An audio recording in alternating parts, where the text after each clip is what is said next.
માર્ગ વાહન વ્યવહાર નિગમના કંડક્ટર કક્ષાના 2320 ઉમેદવારો અને પાણી પુરવઠા સર્વાંગના અધિકારીઓના નિમણૂક પત્રક વિતરણ કાર્યક્રમમાં આપણી સૌની સાથે મંચ ઉપર ઉપસ્થિત મારા સાથી મંત્રી શ્રી કુંવરજીભાઈ બાવળિયા, શ્રી હર્ષભાઈ સંઘવી, ગાંધીનગર જિલ્લા પંચાયતના પ્રમુખ શ્રીમતી શિલ્પાબેન પટેલ, ગાંધીનગર મહાનગરપાલિકાના મેયર શ્રીમતી મીરાબેન પટેલ, મારા સાથી ધારાસભ્ય શ્રી અલ્પેશભાઈ ઠાકોર, શ્રીમતી રીટાબેન પટેલ, શ્રી એસ.જે. પટેલ, શ્રી બલરાજસિંહ ચૌહાણ, ગાંધીનગર શહેર ભાજપ પ્રમુખ શ્રી આશીષભાઈ દવે, અધિક મુખ્ય સચિવ મનોજકુમાર દાસ, બંદર અને વાહન વ્યવહાર વિભાગના અગ્ર સચિવ શ્રી આર.સી. મીણા,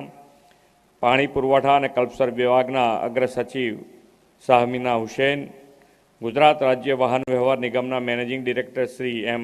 નાગરાજન, આમંત્રિત સર્વ મહાનુભાવો, પ્રેસ મીડિયાના મિત્રો, સૌને મારા નમસ્કાર.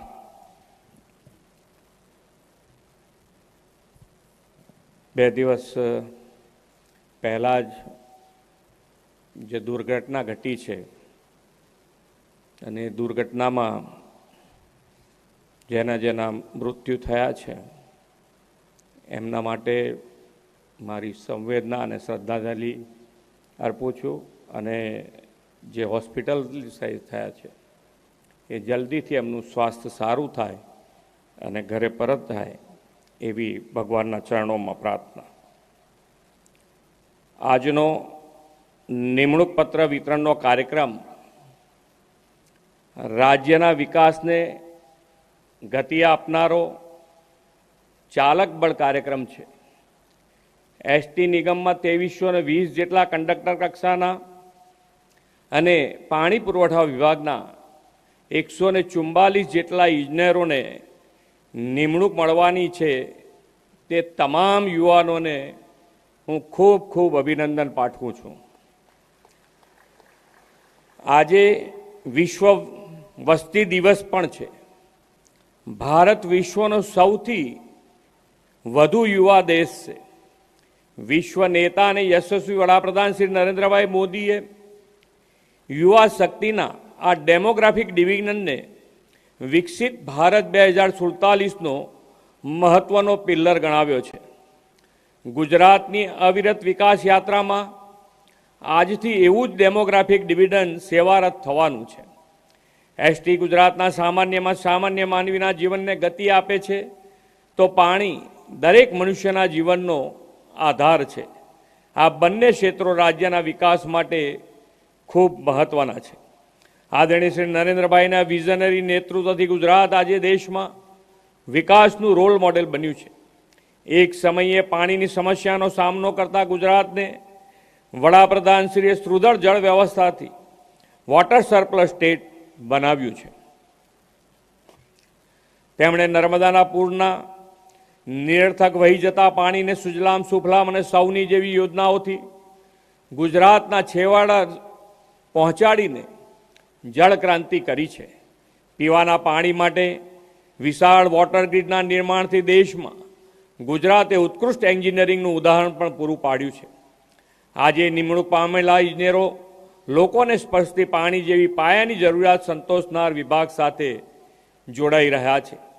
નવનિયુક્ત કંડક્ટરો પણ ગામડાના કે શહેરના સૌ લોકોના પરિવહન માટેની જીવાદોરી સમાન એસટીમાં સેવારત થઈ રહ્યા છે. કુદરતી આપત્તિ હોય કે કોરોના જેવી મહામારી, એસટી લોકસેવામાં હરહંમેશ સક્રિય રહે છે.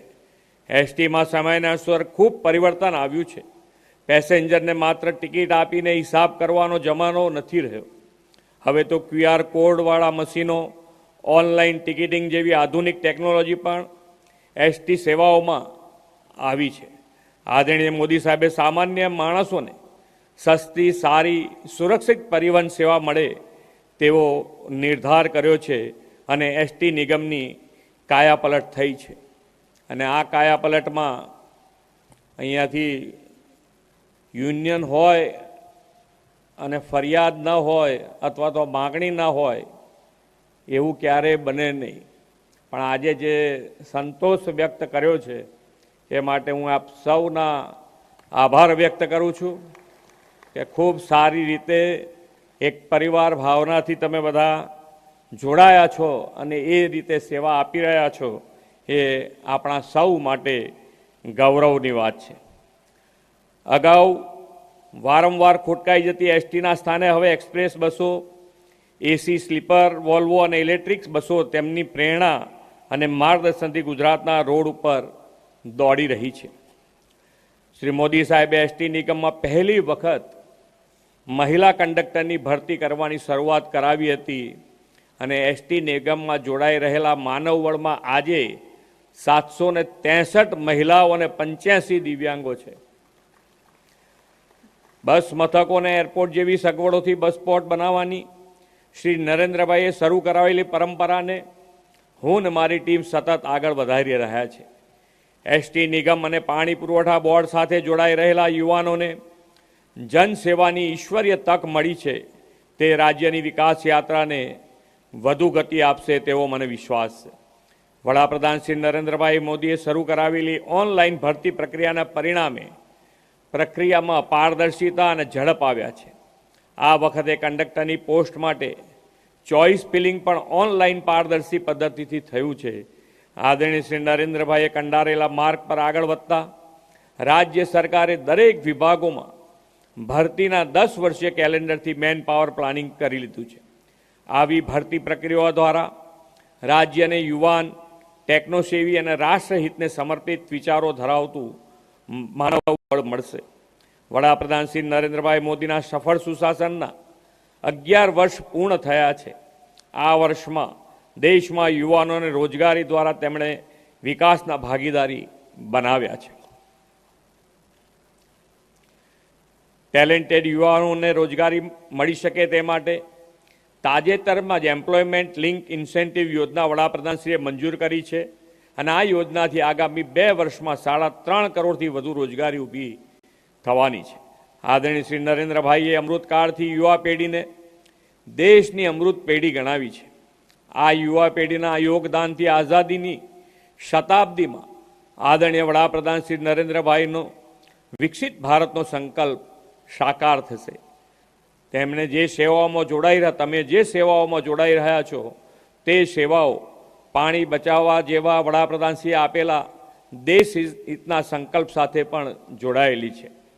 એસટીને સ્વચ્છ, સુઘડ રાખવા અને પાણી પુરવઠાના કર્મયોગી તરીકે પાણીના કરકસરયુક્ત ઉપયોગના સંવાહક તમે સૌ સમાજ માટે બનો તેવી અપેક્ષા સાથે ફરી એકવાર સૌને ઉજ્જવળ ભવિષ્યની શુભેચ્છાઓ પાઠવીને વિરમું છું. ભારત માતા કી જય. વંદે માતરમ. જય જય ગરવી ગુજરાત. આભાર માનનીય મુખ્યમંત્રી શ્રી આપનો. આદરણીય